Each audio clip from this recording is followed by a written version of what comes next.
Station, this is Houston. Are you ready for the event? Houston, this is Station. I am ready for the event. Good morning, America. This is Mission Control Houston. Please call station for a voice check. Station, this is ABC News. How do you read us?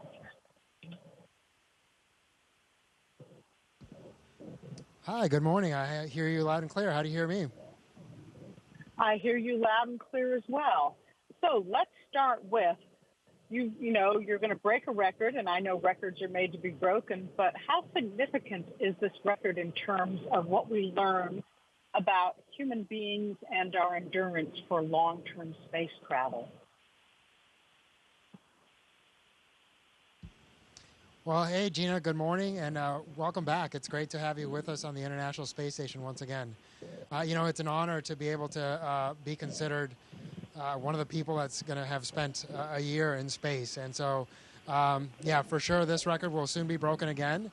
And that's great because that means we're continuing to press forward. And I think this is really significant in the sense that it teaches us that the human body can endure, it can adapt.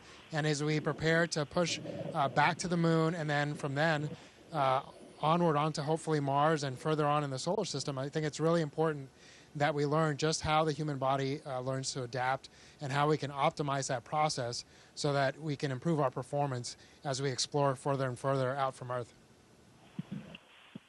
As a physician, what changes have you noticed in your body? I knew some astronauts that they got taller in space. Did you sleep better? Did you sleep worse? I mean, how have you documented your year in space for yourself physically? Yeah, you know, we actually just measured ourselves the other day for our return trip because you got to make sure you still fit in your spacesuit, your pressure suit, and your seat in the Soyuz. And it looked like I had grown for about 3 centimeters. Unfortunately, that is not a permanent change. You know, essentially your discs in your spine tend to expand a little bit because of that lack of gravitational pressure. And so that change goes back to your normal within about 2 weeks of getting back to Earth. You also see a lot of fluid shifts up here. Again, because of the lack of gravity, a lot of the fluid that normally sits in our legs will tend to come up in your body. And essentially, you know, you get a little bit of more fluid in your face and your upper body. You adjust quite a bit in your first month here, but that tends to be a permanent change while you're here. And again, once you go back to Earth, all the fluid redistributes itself within the body, and you pretty much go back to your normal appearance within a couple weeks. Talk to me about sleeping in space. I know they've made changes in the space station with lighting. What is sleep like on the space station? Better, worse? How much better or worse did you sleep up there? Well, you know, for me, it's been wonderful, to be honest. Again, I've had a 25-year Army career, so I've been really rough on my body between a lot of helicopter landings, a lot of military jumps and skydives. I've done a lot to essentially earn some of the bumps and bruises that I've had in my body. And so the pressure that you feel in bed while you're on Earth is completely gone up here. And so you're completely decompressed, especially your neck and your spine. And so for me, that's been wonderful. You tend to just float in your sleeping bag. Your sleeping bag is really more to keep you in place so that you're not going around bumping everything in the middle of the night. And as far as the lighting, it's perfectly dark in our crew quarters. I turn off my computer and it's dark. There is kind of a permanent sound on station, and that's because of all the life support equipment that we have that has to run permanently. But honestly, that makes for some great white noise. So I've actually slept better in the last 10 months than I have in a long, long time. We talked to Laurel O'Hara, who's coming up next month, September, and she's looking forward to giving you a hug and bringing some treats. What advice are you going to be giving Laurel before she launches? What tips are you giving her? Yeah, I'm obviously super excited to see Laurel, both because she's a great friend and also because it means it's time to go home. But yeah, Laurel's going to do fantastic. I mean, we all get fabulous training. We have an amazing support team on the ground that just gets us so ready for this mission. So I know she's going to knock it out of the park when she's up here.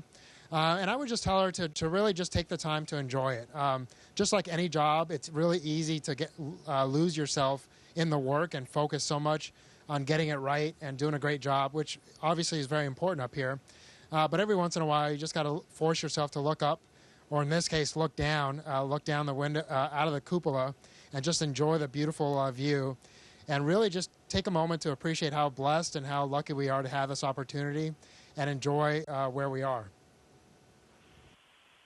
Part of what I think is interesting to people about life on the space station is your food. Do you get much choice in food? What were your favorites? What hacks did you find up there for your diet? Yeah, we actually get really great food. The one downside is that we have to rehydrate most of it. Some of it comes in the same little green packets that you see in military MREs or cans, especially some of the international partners tend to have a lot of their food in cans. But it all generally tastes delicious. But what I'm really, really looking forward to is just fresh food. I'm actually looking forward to a salad, not necessarily because it's healthy, but just having fresh, green food is going to be fantastic. Every once in a while, in the resupply vehicles that come up, we'll get fresh fruit. And especially the citrus, because it keeps well, we tend to get a lot of citrus.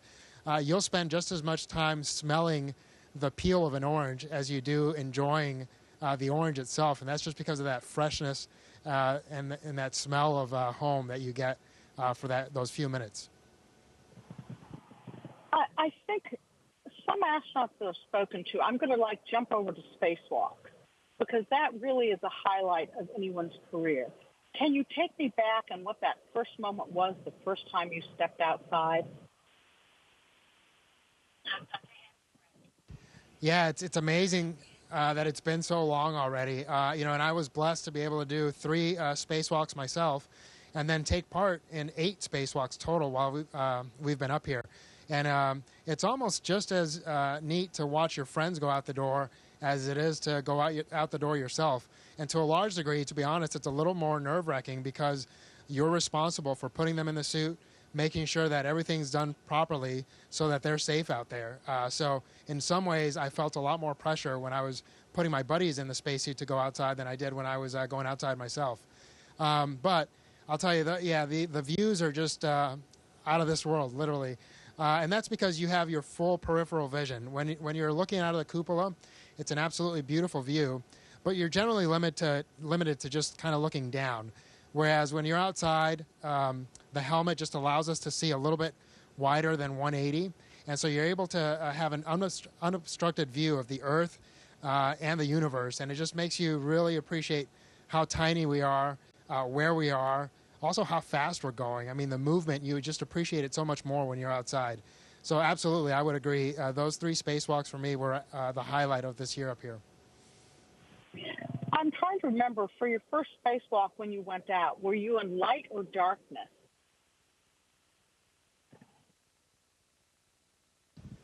Oh, boy. I don't remember exactly. I think for the first few minutes we were in darkness, and then it became light. And I was fortunate that I felt pretty comfortable outside pretty quickly. Again, going back to that amazing training that we have, and we have the neutral buoyancy lab. So it really felt like I was doing a run in the pool. And so I felt pretty comfortable out there, and I really, you feel like a little kid, just in the weightlessness, enjoying that view, and appreciating that you're in your own little private spaceship in your spacesuit and in that environment. And so I had a few minutes to what we call adapt outside and essentially get used to the suit. And I really just kind of spent it all looking all around and doing all sorts of movements because I was just having so much fun. So it sounds like if you kept a journal, I'm going to move on to that. The spacewalks would have been a highlight in your journal of my year in space. Did you kind of journal your year in space? What did you do to document that for you and for your family? Yeah, I actually, sadly enough, I didn't at first. And then just recently, within the last few months, I have started to do that because I realized my memory wasn't as good as I thought it was. And that's just, again, because we do so much up here. We're so busy that you quickly start to forget some of the things you did early on. So I started to keep a journal. I think it'll be super valuable down the road, and just to be able to look back and appreciate what this experience meant to us. Hopefully I'm able to take part in many more missions. Well, at least one or two more. We'll see what's in store. But the reality, I think the thing that I'll remember the most are my crewmates. I've been lucky enough to fly with 4 different crews by the time I leave, and that's been fantastic. The teams that we've worked with on the ground have been phenomenal. So like a lot of things in life that have tremendous experiences, what you end up really remembering the most are the people, and that's been the case absolutely up here. You sort of led into my next question. As a first mission, this one was really pretty epic. What could possibly be better than this? What would your dream mission be, your next one? Well, I think what I plan on doing, at least, is really trying not to focus on that. I think it's really going to be important to go back, go home, and reconnect with my family first and foremost, because a year is a long time, and I've missed a lot of major milestones for our family. So I think I'm going to focus on that. And then the reality is, I have friends that are going to be coming up here and then going around the moon. And so my focus is going to be to help the team prepare for those missions, do everything I can to contribute to their success. And then once I get assigned down the road, we'll see what that mission holds. But I'll start to focus on that mission when the time comes. But there's a lot of things in between now and then that I think need to be a priority before I start thinking about that. It's been interesting watching your crew on orbit because you make it a priority to talk to school kids. I think you're promoting education in STEM for children. Out of all the kids groups that you've spoken with, what questions do you remember that really set you thinking?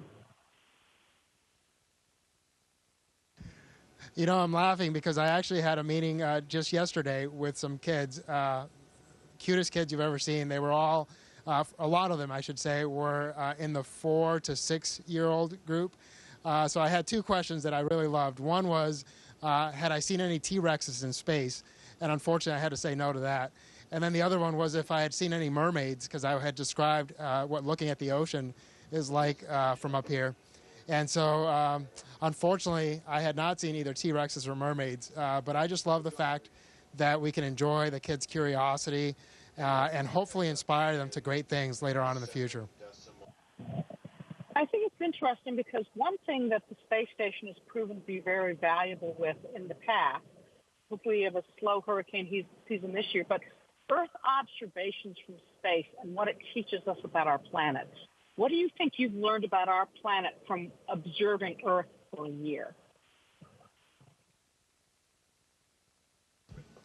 Well, yeah, absolutely. You get a very different perspective being up here. The biggest one is how unique our planet is, right? You look out at the rest of our solar system, and all you see in general is darkness. And I think we just have to appreciate how special our planet is and do our best to ensure that future generations are able to enjoy our planet just as much as we have been able to. The other thing that you really appreciate is the fact that there are no borders and the fact that we as humanity can do amazing things. I mean, we've had humans in space now for 23 continuous years. And I don't think most people really appreciate how difficult this is and what a team effort it really is to have this achievement. And so the fact that you can look down and say, man, if we work together, we can do some amazing things. So all those things, they kind of sound philosophical, but just you learn to appreciate the fact that you're living it every day while you're up here. You're coming home in another month. Tell me what the process is for returning home. You just don't hop in a car and drive home. Is your body monitored, and what is the adjustment like for returning to Earth from space? Yeah, so kind of going back to your previous question, again, there's only been a handful of us that have been up here for this long. And so they try to capture as much science as they can, as quickly as they can, because our bodies are just so good at readapting. So as soon as we land, again, I came up on a Russian spacecraft, so I'll also go back and we'll land in Kazakhstan. And there'll be a NASA team there ready to fly me back to Houston. But right away, they get you in this medical tent and they start doing testing from about 10 minutes after you land. And we gather as much data as we can before we get on the NASA plane, which then flies us back to Houston. And within about 24 hours of landing, you're landing back in Houston and seeing your family for the first time. You know, after about 6 months in space, most people have a little bit of a hard time with their vestibular system and their equilibrium. So after 12 months, that can be a challenge even more so, although some people have done amazingly well. So I'm not sure how it'll be for me. I'm preparing for the fact that it might be a challenge and that it might take a couple days before I'm somewhat normal. But the reality is it's going to take anywhere from 2 to 6 months of really intense rehab to get back to my normal. You know, and that's just part of the process. What you've talked about missing salads, but coming home, what are you looking forward to most? Your family, I'm sure, a shower, a walk on the beach. TikTok for me what you're looking forward to. Yeah, well, I think you just named them all. Absolutely, time with my family. Again, you know, we've been able to stay in touch really well. We get phone calls, we get video conferences every once in a while. But there's nothing like being there in person. And so just being able to reconnect with my kids and my wife, that's going to be fantastic. Being outside, again, we get fantastic views up here, but we're limited to the space of about a 5-bedroom home. And so it's a very small space, you know, to be in for a full year. And the other thing for me especially is that I've only been exposed to about 6 other humans at a time for the past year.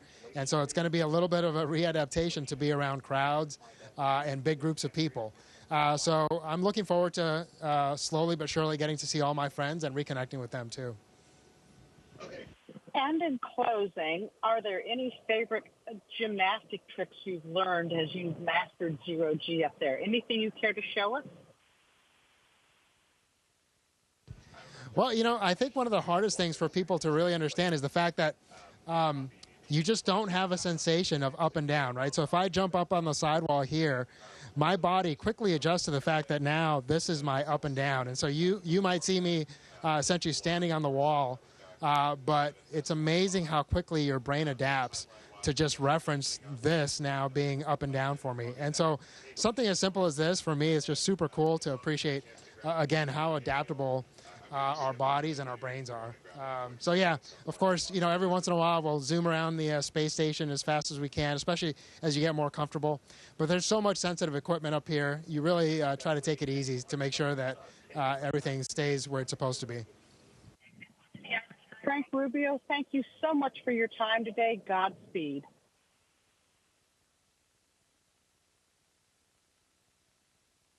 All right, Gina, thanks again. It's been an honor and a pleasure, and we'll talk again soon. Take care.